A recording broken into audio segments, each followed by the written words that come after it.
Well, mighty fine and a great big howdy, neighbors and friends.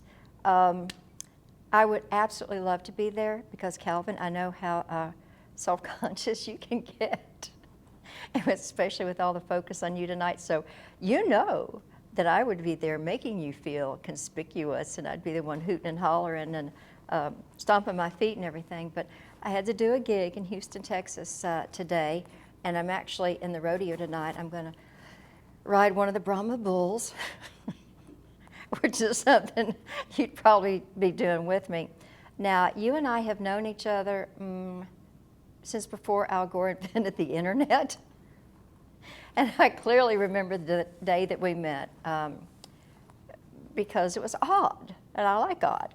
So Winona and I hadn't been in Franklin for very long, and I thought this was a very curious looking building. So I went into the factory, and this guy started coming towards me.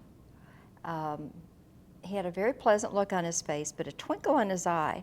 And the first thing I noticed was he had on coveralls, something you don't see every day.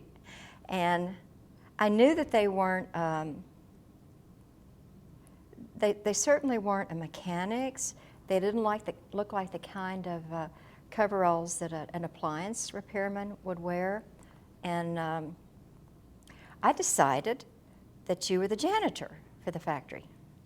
And you came over, graciously shook my hand, welcomed me to the factory, and I'm thinking, this is a darn friendly town. And all of a sudden, you said, I know about you. Well, of course, by then, I'm looking for the bulge in your pants, meaning a weapon, meaning a gun or something. And then you said, I know that you lived in Marin County, Northern California, and I went to Esalen. And I'm thinking, buddy, you've been sniffing your cleaning fluid. This is very interesting. This is going to be one of those Dear Diary moments. He said, yes, I studied New Thought. And I'm looking at him thinking, yeah, how's that working for you? And I don't know, there was something about you because you were so authentic and you seemed so real. And I said, okay, I'm thinking I'm going to test you. And I said, well, tell me about Esalen, which is a very famous place in the 60s and 70s where, frankly, hippies were checking things out, sort of thinking out of the box. And you instantly said, well, yes, I did go in. And I thought, nobody would know about that hot tub because men and women who were attending there, it's like a retreat, intensive therapy place, nobody would know that unless they had been there. Now, I'm a geek magnet, but I couldn't figure out what was going on with you. And then the more we talked, the more interested I became in you.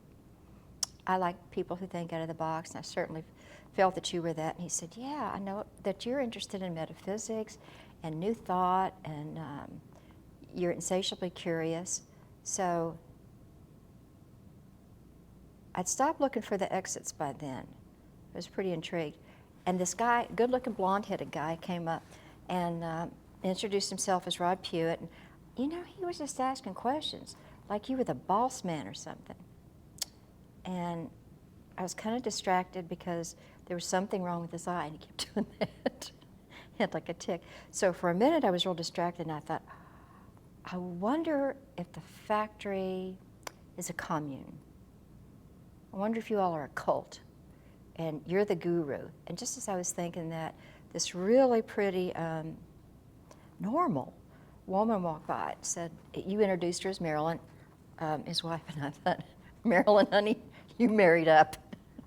And I already knew about Stoveworks, and I'd eaten her almond chicken casserole, and I thought, this just doesn't compute.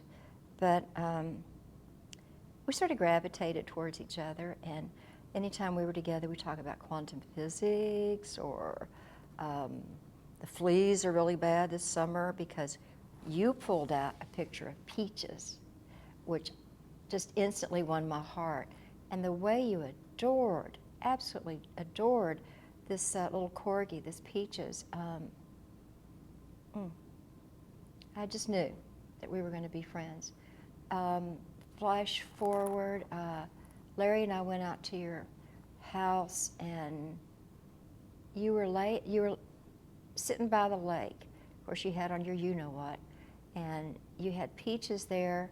The sun was going down, and I thought, goodness, here's this incredibly successful businessman. Because, I read the papers, and it said that you were going to buy New York City and all that stuff, and I thought, for me, success is inward, and I was just really touched that you love this bucolic place, and that you were so at peace, and you seemed to have this such a down-to-earth, humble quality about you, which always gets my attention. And another funny thing, one of many, I mentioned to you that we were having a Judd family reunion. So we're all in the backyard, lots of us, like the hillbilly Kardashians. And all of a sudden we see this plane coming. And of course the kids absolutely freaked out. We're gonna die. This guy's gonna dive bomb our house and all that, which created a whole lot of fun and excitement, except they thought they were gonna die. And he started dropping dollar bills out of this plane. And of course the kids just freaked out. And I just thought that was the coolest thing, that you came up with that on your own. And Ashley and I are still wondering, because my brother-in-law was knocking down little kids to get the money. And to this day we wonder if he was being playful or if he was just greedy, But through the years, I've come to respect you a whole lot. You scared me when you went through your evil Knievel phase with, crashing your plane. I don't know what that was all about. But I was grateful to find out that Marilyn had forbade you, to do that anymore. But I actually always have word of the day. And I looked up the word genius the other day.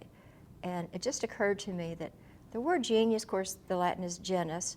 And you think of Genesis, the first book of the Bible, and about the origin of the world and all that. But it means to be authentic. It means to be genuine. Oh, it also said, intellectual giants, who've achieved something. But you're a genius because you're genuine. And in this day and age, when people have cultural ADHD and all that, followers following followers, you know who the heck you are. And I think you're a genius because you're defined from within. You're very moral. You have ethics. And every time I drive by that little red house in Leaper's Fork, which of course is now an antique store called Serenity, I remember that you were born there. And here you are, this man that has changed lives, helped create this marvelous little town that we so enjoy. So I hope you really are able to, being as humble as you are, I hope you're able to really accept and let these compliments and these accolades, I hope you're able to really absorb them and savor them, because we want to do this for you. This is how much we love you. Remember to take the suit back. You have to return it at noon tomorrow. Or you have to pay an extra day for it. But I think they should erect a statue of you, maybe on Main Street as you come into Franklin. And I think the statue should have you wearing your coveralls. Maybe there should be a stack of books on one side, to represent your intellectual curiosity. If they could have a little plane flying overhead with a dollar bill sticking out. But definitely, peaches memorialized at your side. And you would be just grinning, so proud to look down the street of this special place that we're able to call home. I know I'm out of time, but boy, could I tell some more stories. So I will now introduce another admirer, and absolute, we're all so proud of Franklin. You know that we could live anywhere in the world. We live here by intention, and it's partly because of the uniqueness that you've helped preserve. This is my sweet pea, I call her. My little girl who used to hide her peas in her glass of milk. You know, unless you've been living in a cave, you know, she's a movie star and an activist and all that. But Ashley,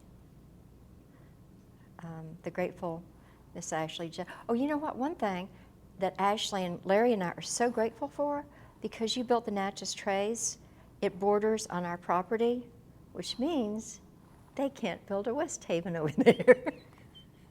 But there's this litany of stuff. So I'll let Miss Ashley Judd take the podium. Love you, mean it.